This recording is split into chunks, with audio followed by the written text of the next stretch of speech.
पंकज जी। तो नमस्कार, मैं शोभा सिंह गाजियाबाद से हूँ। और जैसे कि ये बिजनेस की शुरुआत मैंने 23 सितंबर 2019 को की थी। और मैं कुछ भी उस बात को करने के बाद, क्योंकि जहाँ लोग आज के टाइम में परेशान है अपनी हेल्थ को लेकर, इस बिजनेस के माध्यम से मैंने अपनी फैमिली और अपने आप को एक अच्छी हेल्थ दी है। और रही इस बिजनेस की बात, तो मैंने सिर्फ एक हेल्थ के लिए ये बिजनेस नहीं किया। हाँ, हालांकि जब मैंने ये बिजनेस देखा था तो मुझे कुछ नहीं समझ में आया। जब मैं धीरे धीरे इस बिजनेस में इन्वॉल्व होने लगी तो मुझे समझ में आया कि मेरी फैमिली के लिए क्या अच्छा है। तो मैंने इस बिजनेस की शुरुआत की और मैं करना शुरू किया। राम अवतार जी के साथ साथ आज मैं भी इस बिजनेस को सीख रही हूँ। और जैसे कि हम परसों आए थे तो मैंने घर से बोला था कि मैंने कभी आम के बाग में बैठ के ताजे आम तोड़ के नहीं खाए। और हुआ वही कि हमारी गाड़ी खराब हो चुकी थी रास्ते में। और जैसे मैंने बोला था कि भगवान मुझे आज आम खिला देना, गाड़ी खराब हो चुकी थी और उसी के बराबर में कि आम का बाग था, मेरी वो ख्वाहिश पूरी हो चुकी गाड़ी कितनी खराब हो चुकी थी, हम दूसरी गाड़ी में बांध के देहरादून तक हमने पहुंचाई वो। और मेरी दूसरी ख्वाहिश ये थी कि मैं मोटरसाइकिल पे जाके पूरे देहरादून में घूमना चाहती। तो वहाँ पे मोटरसाइकिल तो नहीं मिली लेकिन स्कूटी मिली थी। मैंने उसका वहाँ पे देहरादून में गुच्चू पानी में घूमने और उसके बाद में मैंने राम अवतार जी से बोली थी कि हमारा भगवान जी सुनते तो लेकिन मन से चाहो तो। मेरी ये दोनों ख्वाहिश पूरी, पर इतना नहीं पता था कि मुझे भगवान छप्पर फाड़ के ही देगा।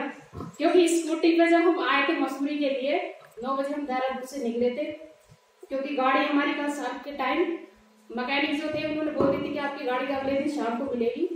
तो हम मसूरी देहरादून से मसूरी के लिए निकले और रात को 11:30 बजे हम रोड पे थे। साइड में कोई नहीं था, मुझे डर लग रहा था आने में, लेकिन फिर भी हम धीरे धीरे चलते रहे। और ये हुआ कि वो स्कूटी भी खराब हो चुकी थी रास्ते में। जब वहां से हम चले, राम अवतार जी का अब क्या घर, मैंने करना क्या है, ना तो पीछे जा सकते, जाना तो आगे ही है। जब हम आगे चले मैंने फिर टेंशन लेने की क्या बात है, जाना तो है ही मीटिंग में। हम धीरे धीरे चलते रहे, हंसते हुए बात करते हुए, लेकिन आखिरकार हम यहाँ मीटिंग में पहुंच ही चुके। लेकिन अपने आप पे विश्वास होना चाहिए। मैंने घर से ही बोल के चला था कि ये तीनों मेरी ख्वाहिश पूरी होनी चाहिए और इस बिजनेस के माध्यम से मेरी तीनों ख्वाहिश पूरी हुई है।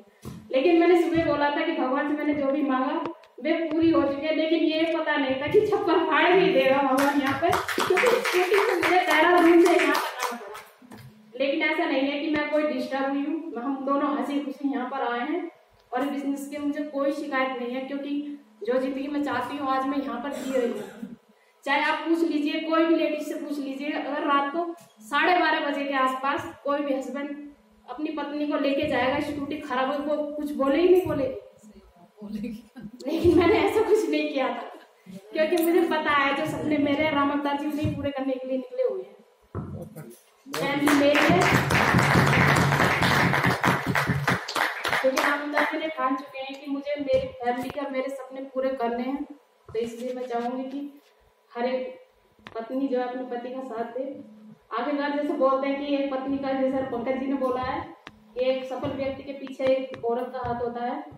ये लाइन छोड़ दीजिए सर, ऐसे मत बोलिए, क्योंकि आज मैं बोलती हूँ कि मेरे सफल होने के पीछे, यानी कि राम अवतार जी की सफलता के पीछे मेरा हाथ है। आप मुझे पूछ लीजिएगा। तो मैं यही कहना चाहूंगी कि हर एक हाउस वाइफ या कोई भी बिजनेस वुमेन हो, उन्हें अपने पति का साथ देना चाहिए, ताकि वो हंसते खेलते हर बिजनेस या कोई भी व्यापार हो उसमें कामयाब हो। तो मैं हर रोज यही चाहूंगी कि राम अवतार जी को मैं अच्छे से घर से भेजती हूँ कि आप जाइए, काम कीजिए, सिर्फ एक अच्छी सी स्माइल के लिए, अच्छी सी स्माइल के साथ मेरे घर में आइए ना। ताकि कोई भी बिजनेस से रिलेटेड कोई भी बिजनेस की बातें हो घर से बाहर रखिए। मैंने सिर्फ इतना बोला था, लेकिन आज तक कभी भी ये बगैर मुस्कान के मेरे घर में नहीं आती और मैं अच्छे से रहती हूँ। मुझे 18 साल और 17 साल हो चुके हैं राम अवतार जी के साथ साथ रहते हुए, लेकिन आज तक मुझे, आप इनसे पूछ लीजिएगा, मेरी तरफ से कोई शिकायत नहीं है। 15 हो गए? 15 नहीं, 17 साल हो चुके हैं सर। 17 साल हो चुके हैं जी। मुस्कान जी भी आपके साथ अच्छा सर, वो तो ऐसा है कि जब हम दोनों साथ रहेंगे तो ऐसा तो नहीं है कि स्माइल नहीं रहेगी। लगता तो नहीं 17 साल, ऐसा 17 महीने में। हाँ, ये हो सकता है कि थोड़ा सा वेट निकल चुका है, लेकिन ऐसा नहीं है, इससे ज्यादा वेट नहीं पड़ेगा मेरा। वो मुझे पता है, से यही कहना चाहूंगी कि हर एक हाउस वाइफ को या कोई भी लेडीज हो अपने पति का साथ दे, ताकि वो हंसते खेलते अपनी जिंदगी बिता सके। और मैं आज मेरे साथ यहाँ पर कई सारी ग्रुप में लेडीज भी आई है, वो यहाँ पे टूर अचीव किया है। वो दो लेडीज है, क्या नाम है आपका? वो दोनों बोल नहीं रही थी कल, लेकिन उन्हें हमने बुला के छोड़ा, क्योंकि जब मैं कर सकती क्यों नहीं कर सकते आप। पहले मुझे भी स्टार्ट होनी थी यहाँ पे बोलने, तो हमने बोला सिखाया। रामता जी ने तो मेरी कमी की वो मुझे बताई कि आप ऐसे बोलो। या शुरुआत में मेरे को अच्छे से बोलना नहीं आता था, उन्होंने कहा कि जितना बोलना आता है आप उतना बोलिए, लेकिन उन्होंने मुझे धीरे धीरे सब कुछ सिखा दिया है। तो आज मुझे कोई शिकायत नहीं होती है, सबसे बात मैं अच्छे से करती हूँ। तो थैंक यू सर।